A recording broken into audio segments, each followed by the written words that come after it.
sebelum kita menjelajah lebih jauh mengenai konsep-konsep siapa saja sih yang ada dalam religiusitas, kita mesti tahu dulu apa sih itu religi. Religi berasal dari bahasa Latin religio yang akar katanya adalah religare dan berarti mengikat. Maksudnya adalah bahwa di dalam religi atau agama pada umumnya terdapat aturan-aturan dan kewajiban-kewajiban yang harus dilaksanakan, yang semuanya itu berfungsi untuk mengikat dan mengutuhkan diri seseorang atau sekelompok orang dalam hubungannya terhadap Tuhan, sesama manusia, atau alam sekitarnya.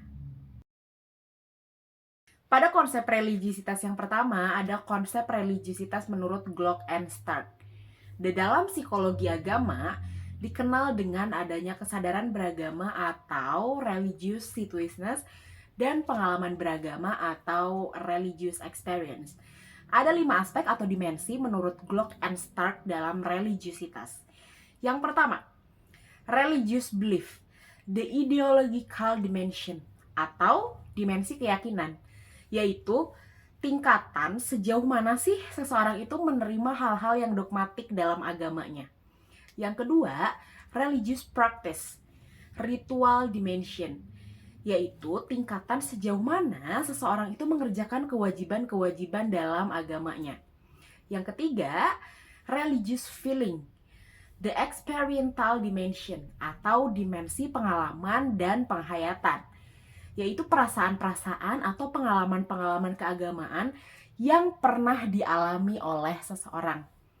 Yang keempat, ada religious knowledge, the intellectual dimension atau dimensi pengetahuan, yaitu sejauh mana sih seseorang itu mengetahui tentang ajaran-ajaran agamanya, terutama dalam kitab sucinya. Dan yang terakhir ada religious effect, the conceptual dimension, yaitu dimensi yang mengukur sejauh mana perilaku seseorang dimotivasi oleh ajaran agamanya. 2. Konsep religiusitas William James. Ada 2 tipe keberagamaan, yaitu the healthy minded and the sick soul. Contoh dari the healthy minded itu adalah ketika seseorang itu cenderung mengadopsi agama yang lebih sederhana, lebih rasional, lebih harmonis. Mereka tidak merasa perlu untuk mengalami konversi atau pengalaman mistis, karena mereka sudah merasa puas dengan keadaan mereka. Sehingga mereka itu lebih fokus pada aspek moral dan sosial dari agama itu sendiri. Sedangkan the sick soul, yaitu ketika seseorang cenderung mencari penghiburan dan penebusan dalam agama yang lebih mendalam, lebih kompleks, dan dramatis. Mereka merasakan kebutuhan akan transformasi radikal yang disebut dengan konversi, yang dapat mengubah hidup mereka dari kesengsaraan menjadi keselamatan.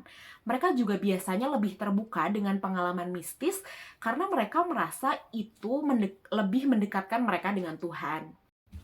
Berikutnya ada konsep religiusitas menurut Gordon Allport. Pada konsep ini sebetulnya lebih menekankan kepada bagaimana seseorang itu hidup dan menjalankan keyakinan agamanya. Ada 2 unsur menurut Allport. Yang pertama ada unsur intrinsik, yaitu seseorang yang cenderung menghidupkan agama.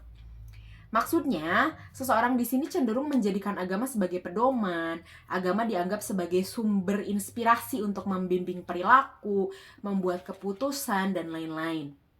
Kemudian yang kedua ada ekstrinsik, yaitu seseorang yang cenderung menggunakan agama untuk hidup. Jadi bagi mereka, agama hanya dijadikan sebagai sarana untuk memenuhi kebutuhan non-keagamaan, seperti social need, ekonomi, psikologis, dan lain-lain. Ada 7 aspek menurut Allport yang dapat dianalisis menggunakan pendekatan unsur intrinsik dan unsur ekstrinsik. Yang pertama ada personal versus institusional. Yang kedua ada unselfish versus selfish. Yang ketiga ada terintegrasi versus terpisah dengan keseluruhan kehidupan. Yang keempat ada penghayatan total versus penghayatan dangkal. Yang kelima ada pokok versus instrumental. Yang keenam ada asosiasional versus komunal. Dan yang terakhir ada dinamis versus statis. Tapi menurut saya ada 2 dari aspek tadi yang sering terjadi nih pada kehidupan sehari-hari kita. Yang pertama pada aspek personal versus institusional. Orang yang memiliki kecenderungan orientasi religius intrinsik, mereka meyakini secara mendalam dan personal nilai-nilai agama sebagai hal yang vital. Mereka menganggap agama sebagai bagian dari kehidupan internal individu dan menjadikan agama sebagai tujuan hidup. Jadi bagi mereka agama adalah sebuah kebutuhan. Sedangkan orang yang memiliki kecenderungan orientasi religius ekstrinsik, mereka cenderung menekankan agama sebagai formalitas atau institusional semata. Misalnya seperti Islam KTP gitu, sehingga mereka menggunakan agama hanya sebagai identitas mereka. Dan yang kedua, ada aspek dinamis versus statis. Ini konteksnya dalam keimanan. Jadi, orang yang memiliki orientasi religius intrinsik cenderung dinamis. Kenapa dinamis? Karena mereka menjaga perkembangan keimanan mereka agar tidak turun. Biasanya mereka itu tidak hanya menjalankan ibadah yang wajib saja, tapi yang sunah-sunahnya juga dijalankan. Kemudian mereka mengikuti kajian dan lain-lain sebagai sarana untuk memperkuat keimanan. Nah, sedangkan orang yang memiliki orientasi religius ekstrinsik cenderung statis. Jadi ya, mereka menjalankan kehidupan beragama atau ibadah itu hanya dari apa yang mereka dapat dari orang tuanya. Tidak ada usaha untuk menambah pemahaman tentang ajaran agamanya. Yang berikutnya adalah konsep religiusitas Allen dan Spilka. Allen dan Spilka mengemukakan ada dua konsep. Yang pertama ada committed religion atau agama yang berkomitmen.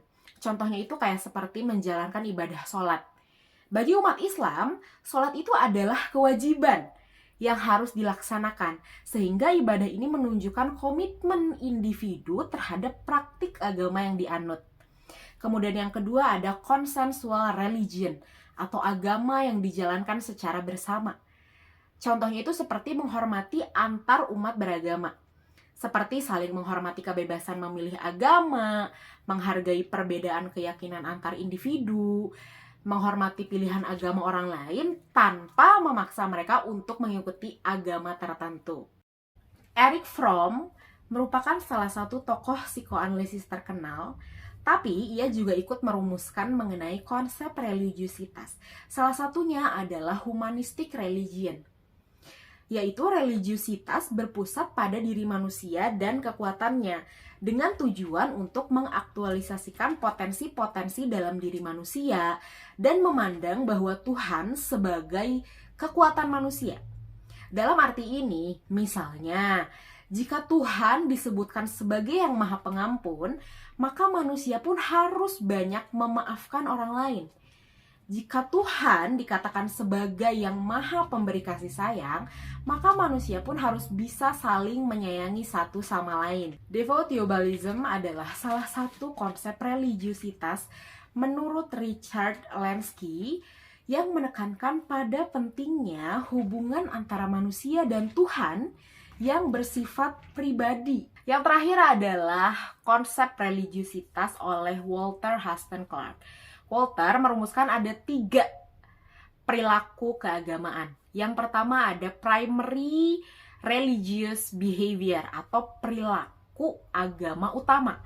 Contohnya itu seperti menjalankan ibadah sholat, mengaji, itu kan hal wajib ya bagi orang yang memiliki agama Islam. Kemudian yang kedua ada secondary religious behavior atau perilaku agama sekunder. Contohnya itu seperti menghormati antar umat beragama, tidak memaksakan agama orang lain. Kemudian yang ketiga ada tertiary religious behavior, perilaku agama tersier. Contohnya itu seperti berpartisipasi dalam kegiatan sosial berbasis agama. Contohnya mengikuti kegiatan amal, pengajian, atau bakti sosial yang diorganisir oleh komunitas agama. Atau mengenakan simbol agama, seperti misalnya perempuan muslim menggunakan hijab. Nah itu tuh sebagai bentuk identifikasi dengan suatu keyakinan tertentu. Terima kasih untuk semua yang telah menyaksikan. Mudah-mudahan dari pemaparan kita hari ini ada sedikitnya yang bisa diambil oleh teman-teman semuanya. Mohon maaf atas segala kesalahan baik dari segi materi maupun penyampaian. Sesungguhnya kesempurnaan dan kebaikan hanya milik Allah Subhanahu wa taala. Saya Nesya Taskia pamit undur diri. Wassalamualaikum warahmatullahi wabarakatuh.